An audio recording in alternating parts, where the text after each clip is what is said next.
Hey guys, Maka here. Welcome to Q&A number 2. If you want your question featured on the next episode, feel free to leave a comment in the YouTube description or hit me up on Twitter. Feel free to use the hashtag AskMaka. While you're on Twitter, I'll also include a link to this post. I'm giving away like 15 or 16 games for Steam that I have just lying around. So it's basically first come, first serve. If you want a game, hit me up on Steam using a reply to the post I'll be putting in the description, and you can get a game if you want one. Let's get started! Question number 1. Reed Styles asks, what is your gamer score? It's this much. At least that's how much it was when recording this video. It changes obviously almost every day. So it's like 185,000, which has taken me basically since the launch day of the 360 to get. There was like 1 or 2 years where all I played was Halo 3, so I didn't get any gamer score during those years. But yeah, I'm pretty proud of that. So let me know what your gamer score is in the comments below, and maybe you'll have something higher than me, and we'll see. We'll have like a mini leaderboard in the comments. Question number 2, Anthony Garcia asks, I don't have a Twitter, but I have a simple question. What is your PSN name? So my PlayStation Network name is the same as my Twitter handle, PMAKA1991. Maka91 was taken. Maka91 Productions is too long. Basically everything else that I could have had was taken. I had forgotten the password to my old PSN account, so I made this new one. The only thing I have on this PSN is Watch Dogs, which I reviewed on the PlayStation. At the moment, I don't own a PlayStation, nor do I own a subscription to the PlayStation service. However, I am speaking with Sony, and they are thinking about sending me one in the near future, which would be great. And you guys are free to add me if you want. You're free to look at my profile on PSNprofiles.com, I think is the website, or even on TrueTrophies.com. So yeah, PMAKA1991 is my PSN name. Question number 3 from Huntley Gaming. What was the hardest trophy or achievement to actually obtain? Now I assume this is a personal question. What was my personal hardest achievement? There's a lot of hard achievements that I've gotten that didn't take that much time, like they were just very skill involved, and there were some achievements that took me a really long time to get, but they barely involved any skill. They just involved hours and hours and hours of time. If I had to kind of mesh those two together in like one super achievement that I'm really proud of that I thought was really hard, I'd pick the Long Road Ahead achievement in Guitar Hero 3. It required you to beat every single difficulty, including Expert, which back in the day was actually hard. Like, now there's these, like, robot people that can beat everything on, you know, every note on every difficulty.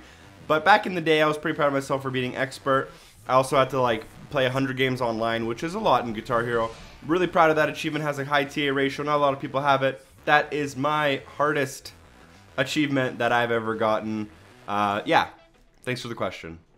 On to question number 4 by Wow Pyro on YouTube. They ask, what is your most memorable achievement that you've ever obtained? And I'm going to have to take the chicken route out and tell you that there are 3 of them. Number 1 very memorable moment for me was in Trials HD. I got the Marathon achievement, which was for completing the Ultimate Endurance Tournament without any faults. This was back when I wasn't that great at Trials, and I had to complete a whole bunch of hard tracks or medium tracks without ever faulting.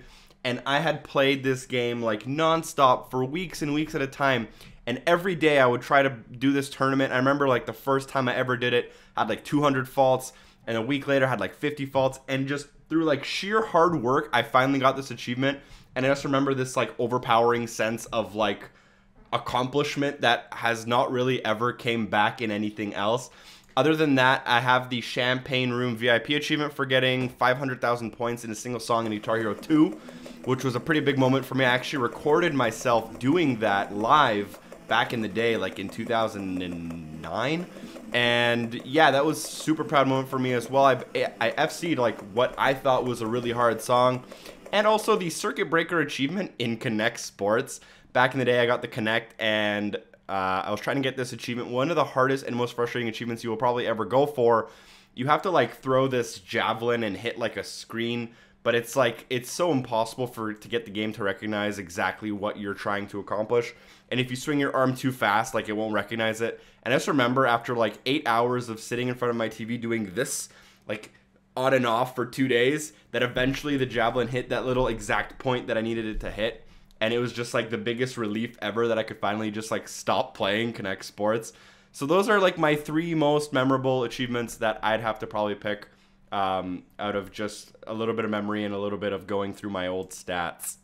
The next question comes from YouTube. Multiple people asked me, but these are the ones I decided to feature. What are your favorite games of all time?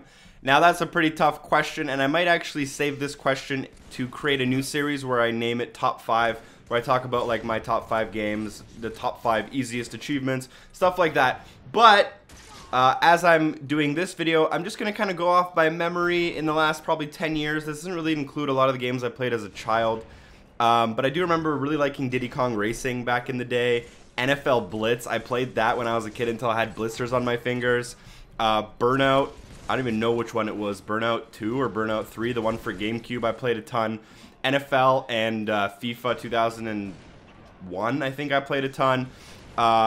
Sooner, like not long ago, Rock Band 2 I played a lot. Halo 2 I played a lot. My top 1 game, Guitar Hero 3 I played a lot.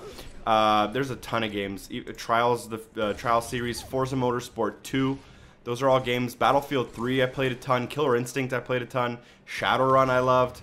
But if I had to pick like one ultimate game that I haven't mentioned that will be my top game of all time that I've played the most, it is most definitely, those who have followed me a long time will already know this, Halo 3. And Halo 3, I used to be a strictly Rock Band and Halo channel like 5 years ago before this channel. Halo 3 I have sunk probably 2,000 plus hours into. I have over 100,000 online kills in that game, and I played it like non-stop for 2 years at a time, to the point where I was probably good enough to play it like competitively, but I never did. Halo 3, without a doubt, my top game of all time. The next question, pretty specific question by Kevin Suarez. How did you find TrueAchievements? Back when it started, during the beta phase or whenever, if you look at my profile, you'll see the date I joined, which was basically in the first week it arrived. One of the people who started it up posted a thread on X360A, aka XboxAchievements.com. They posted a thread there on their forums. A lot of people got interested in the idea. A lot of my friends signed up. We started talking about it. We thought it was a cool premise, and that's how I got signed up. And I've been on the site a lot ever since. I actually, back in the day, made a lot of recommendations towards the site, which some have been implemented, some haven't. But I definitely enjoy TA, and I'm glad they are still a thing. The next question comes from Jamie Palzer. They ask, how long have you been gaming for, and what was the first console you've ever owned? Now, I would hardly say that I owned a console considering I was like 4 years old, but I remember gaming at a very, very young age. I'm 23 now. I gamed probably when I was like 4 or 5, so I've been gaming for about 19 years, almost 20 years now. I remember playing the SNES. I played like Super Mario World or whatever the Super Mario games were for the SNES. I remember playing those a lot. I had one in my house, and I also remember like going over to a cousin's house and playing like all these games. Like, what was that zombie game? The Neighbors Ate My Zombie. I don't know. Someone who's older than me definitely knows what I'm talking about. There was a super popular like zombie game. It was like an over-the-head type of like maze shooter. And I also remember playing games that I probably shouldn't have been playing at that age. Like, I remember playing Duke Nukem, the original, on PC. I remember playing Doom, like the original Doom on PC when it first came out in like the mid-90s probably. I even played like Wolfenstein 3D, like back in the day when like there was no real thing as such a thing as like a gaming computer. So yeah, I probably was playing games I shouldn't have, but I feel like it made me a good person, and I don't generally do bad things, so video games don't make you a bad person. Next question, what games are you looking forward to in 2014? And for those of you who have followed me, they know I keep this big board of stuff. These are all the games coming out that I'm going to try to cover. Sorry, I don't know if the mic can hear me. That I'm going to be trying to cover in September through to early December. Now, what am I looking forward to out of like basically like 20 games that come out in the matter of 2 or 3 months? Destiny's a big thing for me. Trials Fusion DLC, it's a big thing for me. I'm a Trials channel, and I really love Trials. Forza Horizon 2, I have high hopes, but I probably shouldn't. Alien Isolation, it could be fun, but I'm not expecting much from it. Evil Within, again, could be fun, not expecting much from it. I do really like horror games. Assassin's Creed Unity, Sunset Overdrive, the Halo Collection, and Far Cry. Those are like the main ones that I'm looking forward to the most. Again, because of this YouTube thing, I don't really get to enjoy games how I used to. I spend most of my time making guides and stuff for you guys. But I still look forward to gaming and playing those games and hopefully getting them early and making videos for you guys in the future. And the last question from Austin on YouTube, they ask, hey Maka, what are some other hobbies and passions that you enjoy besides video games? So I did recently graduate from school. I took engineering, which I am passionate about, I guess. I also enjoy, if you follow me on Twitter, you've seen me take pretty awesome pictures like this one, or even this one, of biking. So I enjoy biking in the summer as much as possible. Another thing that brought me to YouTube, I enjoy like computer stuff, and I really enjoy video editing and trying to be creative with video editing. So that's kind of where the video games meets the other passion of video editing to create YouTube videos. And yeah, I'm not passionate about a hell of a lot. I'm watching the FIFA World Cup quite extensively. By the time this video is uploaded, it's basically going to be over, but go Germany and go Netherlands, hopefully. We'll see. My predictions have been pretty spot on so far. And I mean, yeah, that's about it. When I'm not busy, I just try to keep busy by doing things. I'm obviously passionate about video games. I like video editing and biking for now. I'm trying to get fit again. We'll see how that goes. Anyways, guys, thanks for watching Q&A number 2. Make sure you get your questions in for Q&A number 3. And hopefully, I see you next time. Feel free to comment, like, and subscribe if you so desire. Peace.